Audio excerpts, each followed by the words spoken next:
जी नाज़रीन, आप देख रहे हैं प्रोग्राम अवाम की आवाज़ और मैं हूं आपका मेज़बान मियां शेख मोहम्मद ज़रगर। आज का जो हमारा टॉपिक है पाकिस्तान के हुक्मरानों के ऊपर है और गुज़िश्ता रोज़ जो जनूबी पंजाब में बहुत ही बड़े पैमाने में सैलाब आया इस हवाला से है और मानावाला के कुछ अहम इशू पर है। तो आज हमारे साथ जो मेहमान हैं उनका नाम मैं आपको बताता चलूं, इरफान कमाल साहब है और स्पोर्ट्स से इनका तल्लुक है। तो नाज़रीन, टॉपिक का आगाज शुरू करते हैं।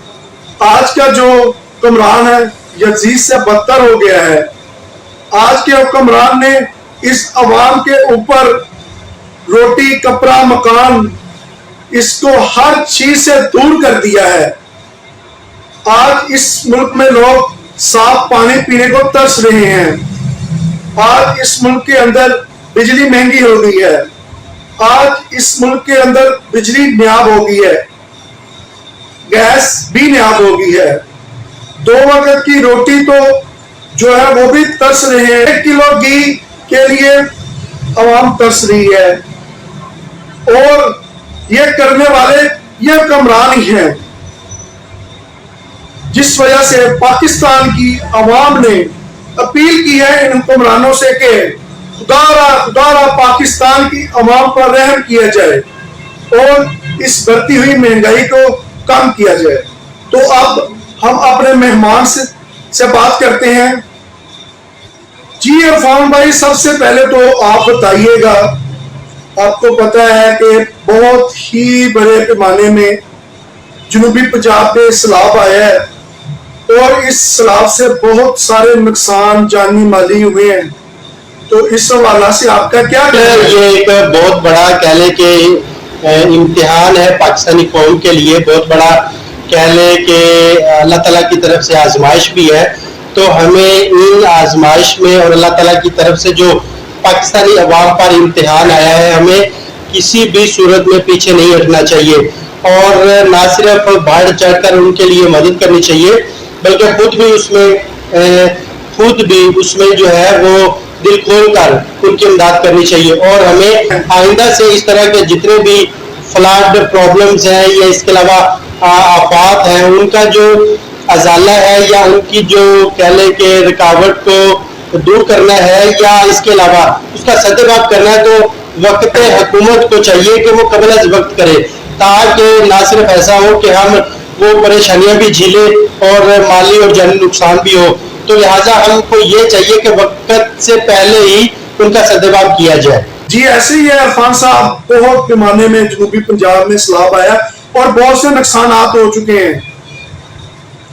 तो अब हम बात करते हैं मानावाला के अहम इशू पर। जी इरफान भाई, दूसरे नंबर पर मुझे ये बताइएगा कि जैसा कि आपकी स्पोर्ट्स से रिलेटेड है, तो मानावाला की जो आबादी है 50,000 से ऊपर है और इसको तकरीबन 40 से 50 गाँव लगते हैं। लेकिन मानावाला जो है इसमें आज तक कोई खेल के लिए ग्राउंड नहीं मुहैया किया गया। जैसा कि आपको पता है कि गुज़िश्ता रोज जो चेयरमैन कैप्टन पंजाब राना सुलेमान, इन्होंने ऐलान भी किया था कि बहुत जल्द एक स्टेडियम बनाएंगे, लेकिन अभी तक स्टेडियम तक नहीं बना। इस हवाले से आपका क्या कहना है? जी बहुत शुक्रिया, थैंक यू वेरी मच कि आपने अपने प्रोग्राम में मुझको मदद किया और ख़ास तौर पर स्पोर्ट्स के ऊपर मुझे बात करने का मौका दिया। जी बिल्कुल, ये एक बहुत बड़ा अलमिया रहा और शायद आगे ना रहे, क्योंकि मानावाला की सरजमीन पर बहुत ज़्यादा घराने जो है वो आबाद हैं और यहाँ पर ना सिर्फ स्पोर्ट्स बल्कि इसके अलावा मॉडर्न टाइप का एक जिम्नेजियम भी चाहिए और पार्क भी चाहिए। तो ये मानावाला क्या एक बुनियादी रिक्वायरमेंट है। तो मेरा ख्याल है कि इंशाल्लाह ये चीज़ें जो है मानावाला को जल्द मिल जाएंगी। और जिस तरह राना अली सुलेमान साहब ने इन दिनों में ये कहा है कि हम मानावाला की सरजमीन पर एक मॉडर्न जिम्नेजियम और मॉडर्न स्टेडियम जो है वो लेकर आ रहे हैं, तो इसमें कोई शक नहीं है। मगर चूँकि एक ज़िमनी इलेक्शन और ये एक बहुत बड़ी रुकावट थी, मगर अब वो भी मुलतवी हो चुके हैं। तो अब इंशाल्लाह वो दिन दूर नहीं है जब मानावाला की सरजमीन पर एक मुनफरद नायाब और मॉडर्न स्टेडियम ना बन सके। जी खास साहब, ऐसे ही है कि हमें हमारे इस इलाके में बहुत असल जरूरत है ایک گراؤنڈ ہونا چاہیے.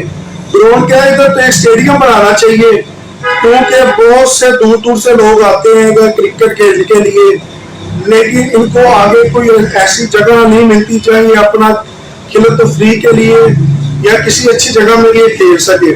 آپ نے بہت درست کہا. دوسرے نمبر پر عرفان صاحب یہ مجھے بتائیے گا کہ ماناوالا کا جو یہ جاتری روڈ ہے عرصہ دراز سے ٹوٹ پھوٹ کا شکار ہے. گزشتہ روز جو ہمارے چیئرمین ڈپٹی ہے سابقہ پنجاب کے طارق علی سلیمان, انہوں نے اس روڈ کا وزٹ بھی کیا سرکاری ٹیم کے ساتھ اور وزٹ کر کے یہ چلے گئے ہیں. کیا یہ روڈ ہمارا بن پائے گا یا نہیں بن پائے گا؟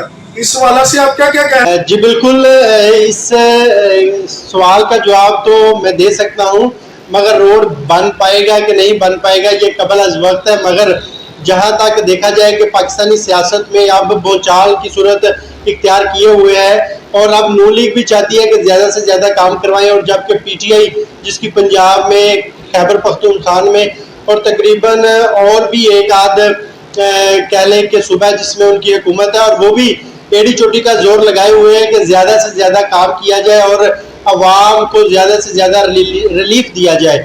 تو انشاءاللہ امید کرتے ہیں کہ یہ بھی جو ہے وہ مقدر ہے ماناوالا کی عوام کا, اور چونکہ اس کا سروے ہو چکا ہے. اور اس کے ساتھ ساتھ میں یہ بھی کہوں گا کہ یہ ضمنی الیکشن جو تھے یہ ایک بہت بڑی رکاوٹ تھے, تو اب ضمنی الیکشن چونکہ ملتوی ہو چکے ہیں, اب جو ٹینڈر رکے ہوئے تھے وہ ٹینڈر اب جلد از جلد پاس ہوں گے, اس کے اوپر کام تیز ہو جائے گا. اور جب بھی جاتری روڈ بن جائے گا تو وہاں کی عوام, بلکہ پورے ماناوالا کی عوام اور گرد و نواح کی عوام جو ہے وہ سکھ کا سانس لے گی. اور دوسرے نمبر پہ عرفان صاحب یہ بتائیں کہ گزشتہ روز سوشل میڈیا پہ ایک کمپین چلی ہے تحصیل بناؤ ماناوالا, تو آبادی بھی آپ کو پتہ ہے کافی ہے ماناوالا کی, تو میرے خیال سے اس کو تحصیل کا درجہ مل جانا چاہیے. تو کیا کہنا ہے آپ کا ہمارے ناظرین کو؟ تحریک ہے ماناوالا کو تحصیل بناؤ, یہ اس کا نام ہے. تو یہاں پر میں یہ بتاتا چلوں کہ نہ صرف اس میں ہمارے جو سینئر قیادت ہے بلکہ ہمارے جو سینئر لوگ ہیں انہوں نے اس تحریک کو بہت زیادہ بوسٹ اپ کیا ہے, اور اس کے ساتھ ساتھ ہی جو ہماری ینگ جنریشن ہے وہ بھی اس کے ساتھ شانہ بشانہ کھڑی ہے. اور یہاں پر میں میڈیا کی بھی بات کروں کہ میڈیا بھی اس میں کافی زیادہ ایکٹیو ہے اور کافی زیادہ اس میں کام کر رہا ہے. اور میڈیا ہی ایک ایسا پلیٹ فارم ہے جس کے اوپر ہم اپنی آواز کو بلند کر سکتے ہیں, اور میڈیا جتنا بھی میڈیا کو کریڈٹ دیا جائے وہ کم ہے. اور انشاءاللہ وہ بھی دن دور نہیں ہے کہ جب ماناوالا یہ اپنا حق حاصل لینے میں کامیاب ہو جائے گا. تو جی ناظرین, یہ تھے ہمارے ساتھ جو ہمارے مہمان عرفان کمار صاحب. سر بہت شکریہ اور بڑا مزہ آیا آپ سے باتیں کر کے. تو ناظرین, آپ نے ہماری یہ گفتگو سنی ہے, مزید امید کرتے ہیں کہ آپ کو یہ بہت پسند آئی ہوگی. تو تب تک کے لیے اپنے میزبان میاں شیر محمد زرگر کو دیں اجازت, پھر ملیں گے ایک نئے پروگرام کے ساتھ. تب تک کے لیے اللہ حافظ.